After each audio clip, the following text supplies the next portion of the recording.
Bonsoir les anciens élèves du premier bac sciences maths et premier bac sciences sexe et soyez les bienvenus une autre fois dans l'année deuxième bac PC ou bien l'année deuxième bac SVT. C'est une année très importante pour vous.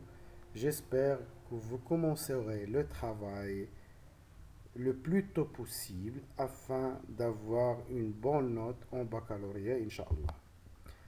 Le chapitre 1, on va commencer maintenant le cours des limites et continuité et on va commencer par la continuité d'une fonction en un point. Donc, la continuité d'une fonction en un point et la continuité sur un intervalle, c'est le sujet de la première partie de ce cours. Donc, cette vidéo, on va entamer la continuité en un point. La première activité, soit f, la fonction numérique définie sur R par f de x égale x cube moins 1 sur x moins 1 si x différent de 1 et f de 1 égale à 3. On veut vérifier que la limite quand x tend vers 1 de f de x égale à f de 1. Donc, la limite quand x tend vers 1 de f de x, on remplace f de x par sa valeur. Ici, on constate que si on remplace x par 1, on va trouver la forme indéterminée 0 sur 0. Pour cela, on est obligé de factoriser par x moins 1. On constate ici que x au cube moins 1, c'est une identité remarquable. A à la puissance 3 moins b à la puissance 3, c'est a moins b, facteur de a au carré plus ab plus b au carré. Ce n'est pas b au cube, c'est b au carré. L'identité remarquable de degré 3 est très utilisée dans ce chapitre. On doit maintenant bien l'apprendre. Donc, x au cube moins 1 au cube, c'est x moins 1, facteur de x au carré plus x plus 1 au carré, qui est 1, sur x moins 1. On pourra maintenant simplifier par x moins 1 et on trouve la limite quand x tend vers 1 de x au carré plus x plus 1. Si on remplace par 1, ça va donner 3. Et puisque 3, c'est aussi f de 1 selon les données, alors la limite quand x tend vers 1 de f de x égale f de 1. Dans ce cas, on dit que f est continu en 1. Alors la définition devient la fonction f est continue en un nombre x0 ou bien f est continu en x0 si et seulement si la limite quand x tend vers x0 de f de x égale f de 0. Donc, soit f est une fonction numérique définie sur un intervalle ouvert i et x0 appartient à i, on dit que f est continu en x0 si et seulement si la limite quand x tend vers de x0 de f de x égale f de x0. On va s'entraîner dans cet exercice. Soit f, la fonction numérique définie sur R par f de x égale racine de x moins 1 sur x, si x différent de 0, et f de 0 égale 1 sur 2. On veut montrer que f est continu en 0. Alors, au lieu de dire montrer que la limite quand x tend vers 0 de f de x égale f de 0, on va la remplacer par la définition, tout simplement montrer que f est continu en 0. Donc, l'exercice est ici. Pour montrer que la fonction f est continue en 0 selon la définition, il faut montrer que la limite quand x tend vers 0 de f de x égale f de 0. Donc on calcule la limite quand x tend vers 0 de f de x, on remplace f de x par sa valeur. Si on remplace x par 0, on va trouver 0 sur 0, c'est une forme indéterminée. Ici, la fonction contient la racine, donc automatiquement, on multiplie par le conjugué de racine de x plus 1 moins 1 qui est racine de x plus 1 plus 1. On multiplie par ce nombre en numérateur et en dénominateur. Le numérateur devient une identité remarquable. A moins b facteur de a plus b, c'est a au carré moins b au carré, qui est x plus racine de x plus 1 au carré qui vaut x plus 1 moins 1, qui donne x sur x facteur de racine de x plus 1 plus 1. On simplifie par x et on remplace par 0. Ça va donner 1 sur 0 plus 1, c'est 1. 1 plus 1, c'est 2. Donc 1 sur 2, qui est f de 0. Alors, dans ce cas, on pourra dire que la fonction f est continue en 0. Maintenant, on va passer à la deuxième activité. Dans la limite, il y a la limite directe, il y a aussi la limite à droite et la limite à gauche. La même chose pour la continuité. Il y a la définition de la continuité directe. On dit que f est continu en a si et seulement si la limite quand x tend vers a de f de x égale f de a. Sinon, on dit que la fonction n'est pas continue. Et la même chose pour la deuxième définition de la continuité à droite et la continuité à gauche.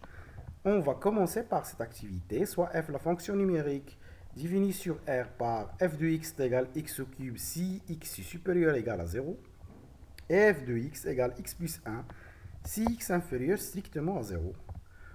On veut tracer la courbe de f dans un repère orthonormé, puis on va faire une déduction. Donc, l'activité, la courbe de la fonction, si x est supérieur ou égal à 0, la fonction c'est f de x égale x au cube. C'est une fonction usuelle déjà connue en tronc commun. On connaît sa courbe représentative, mais on doit tracer seulement cette courbe dans la partie positive, c'est-à-dire x supérieur ou égal à 0. Puis, la fonction f de x égale x plus 1, c'est une équation d'une droite. On va tracer la demi-droite lorsque x est inférieur strictement à 0. Donc, la courbe est comme ça. La partie qui est à gauche, c'est la partie de x au cube.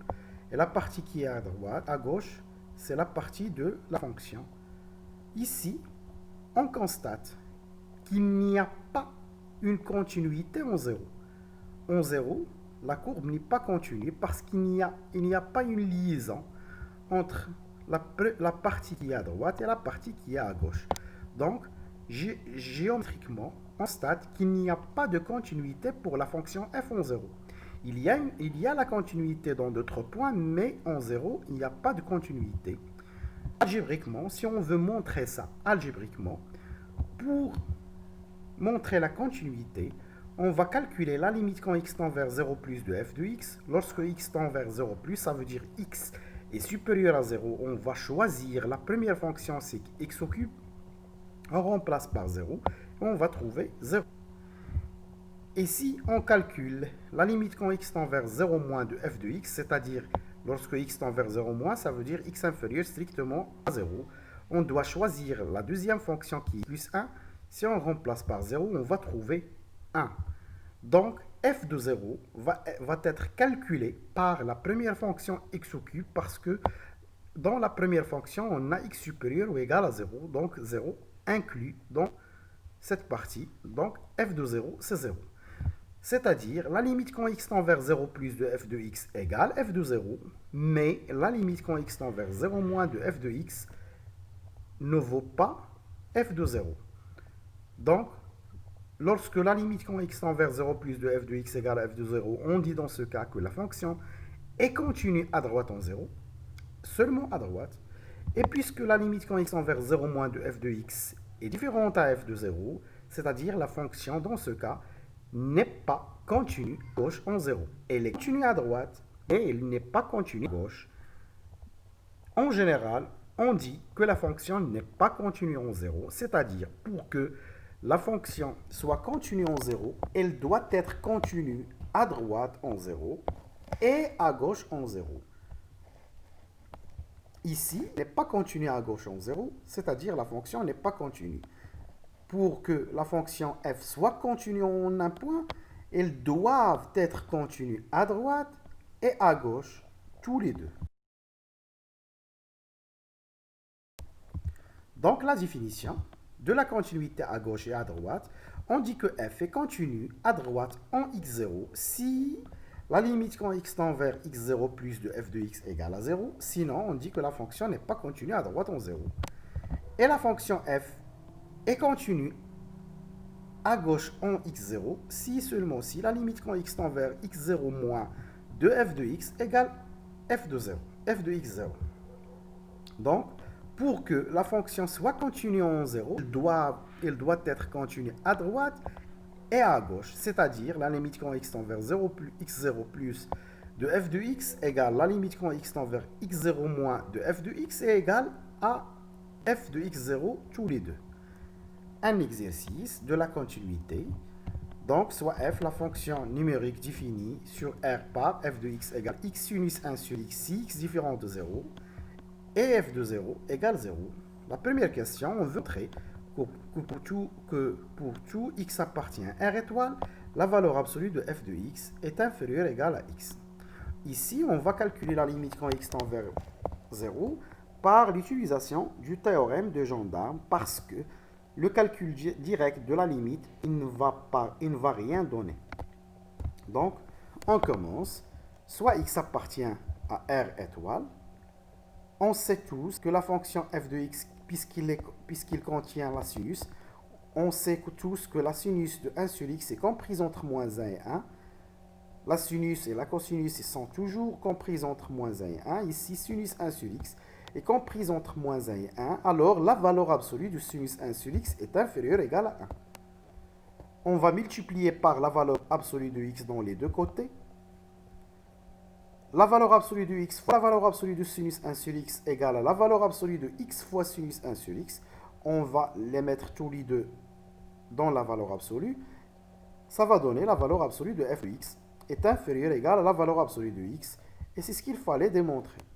Maintenant, la déduction, puisqu'on a trouvé que la valeur absolue de f de x est inférieure ou égale à la valeur absolue de x, cela veut dire que f de x est comprise entre la valeur absolue de x et moins la valeur absolue de x. Ici, on doit ajouter la valeur absolue de x et la valeur absolue de moins x. Moins la valeur absolue de x plutôt.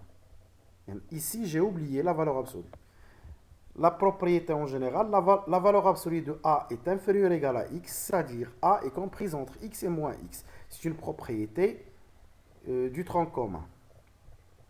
Et puisque la limite quand x tend vers 0 de la valeur absolue de moins x et la limite quand x tend vers 0 de x égale à 0, en remplaçant tout simplement, alors, selon le théorème de Gendarme, la limite quand x tend vers 0 de f de x, c'est 0. Et 0, c'est f de 0. C'est-à-dire, la fonction f est continue en 0. Ici, on n'est pas obligé d'utiliser la limite à droite et la limite à gauche.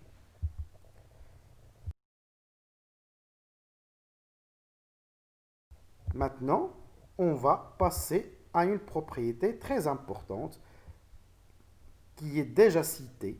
Soit f est une fonction numérique définie sur un intervalle ouvert i, x0 appartient à i. La fonction f est continue en x0 si et seulement si elle est continue à droite et à gauche en x0, tout simplement.